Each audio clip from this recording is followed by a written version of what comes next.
अयोध्या में इन दिनों 22 जनवरी को होने वाले प्राण प्रतिष्ठा कार्यक्रम की तैयारियां तेज हैं। जगह जगह सड़कों को चौड़ा किया जा रहा है। सड़कों के किनारे भगवान राम की आकृति बनाई जा रही है।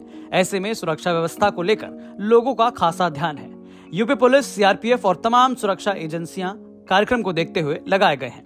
इस बीच अब यूपी पुलिस के उन जवानों के लिए एक आदेश सामने आया है जिनकी ड्यूटी अयोध्या में लगाई गई है।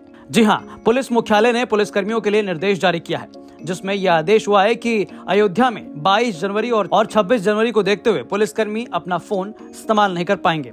इतना नहीं, इस आदेश में यह भी कहा गया है कि पुलिसकर्मी स्मार्टफोन का इस्तेमाल करते वक्त ड्यूटी पर ध्यान नहीं दे पाते।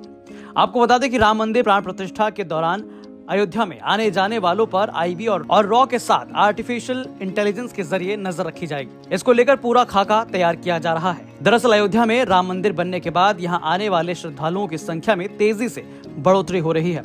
यही वजह है कि सुरक्षा व्यवस्था की चुनौतियों को देखते हुए एसआई की ओर से भी अयोध्या के चप्पे चप्पे पर नजर रखने के लिए पुलिस ने एक डेटाबेस तैयार किया है, जिसमें शहर में घूमने वाले लोगों और बाहर की गतिविधियों पर नजर रखी जाएगी।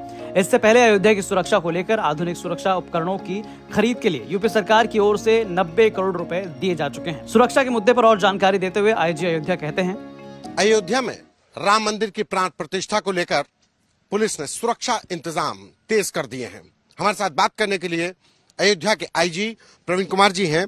सर, 22 जनवरी की तारीख बहुत अहम, और किस तरीके से सुरक्षा होगी? देखिए, एक ये महत्वपूर्ण कार्यक्रम है, ऐतिहासिक कार्यक्रम है, और उसको लेकर सभी आवश्यक व्यवस्थाएं कर ली गई हैं। हमारे पूरे उस परिसर के आसपास वैसे संवेदनशीलता रहती रही है, और हम लोगों ने उसी के निमित्त इसमें सीआरपीएफ के घेरे के साथ साथ यूपी एसएसएफ, पीएसी और सिविल पुलिस का एक पूरा न सिर्फ घेरा बनाया है, बल्कि उस पर एक विशेष तरह की मानक संचालन प्रक्रियाएं उसमें हम लोगों ने आरोपित की हैं, और उनका लगातार हम लोग उसका रिहर्सल करा रहे हैं। जहाँ तक तकनीक का सवाल है, हम लोगों ने इसमें सभी टेक्निकल डायमेंशंस को इसमें ऐड किया है। रिवराइन सिक्योरिटी को हमने सुदृढ़ किया है, जो हमारी पूरे के पूरे यहाँ से लेकर के नया घाट से लेकर गुप्तार घाट तक और उसके आगे तक के सारे पूरे जो हमारी रिवराइन सिक्योरिटी है उसमें लगातार हमारी पेट्रोलिंग रहेगी। साइबर पॉइंट ऑफ व्यू से भी हम लोग लगातार अलर्ट हैं और हर एक्टिविटी पर वॉच करके रखे हुए हैं।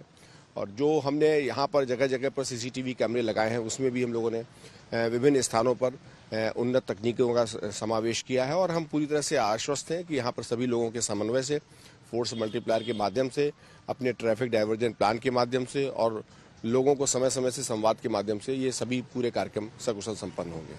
कहा जा रहा है कि अयोध्या में इस बार पुलिस एक आर्टिफिशियल इंटेलिजेंस का इस्तेमाल करके भीड़ में भी संदिग्धों को दबोचेगी, पकड़ेगी, चिन्हित करेगी। निश्चित, मैंने कहा कि तकनीक में जो भी एडवांसमेंट हुए हैं उसको हम लोगों ने इसमें प्रयोग किया है, चाहे वो ड्रोन टेक्नोलॉजी के माध्यम से हो, चाहे वो एंटी ड्रोन सॉल्यूशंस के माध्यम से उनके डिटरेंस का, या सीसीटीवी में हम लोग आर्टिफिशियल टेक्नोलॉजी के माध्यम से फेशियल रिकॉग्निशन और अन्य माध्यमों के माध्यम के क्रम से हम लोगों ने सभी चीज़ें इसमें सुनिश्चित की हैं। उसका हम जो दीपोत्सव का कार्यक्रम हुआ था उसमें इसका रिहर्सल भी किया गया था, और लगातार हम लोग सभी तरह से इस प्रकार से हमने अपनी पूरी व्यू रचना रची हुई है कि एक हमारे जितने भी मानव श्रृंखला है, प्लस तकनीक है, और प्लस हमारे जो फोर्स मल्टीप्लायर है, ये तीनों लोग मिल करके एक बेहतर व्यवस्था यहाँ पर दे सकें। अयोध्या से संतोष शर्मा की रिपोर्ट, यूपी तक।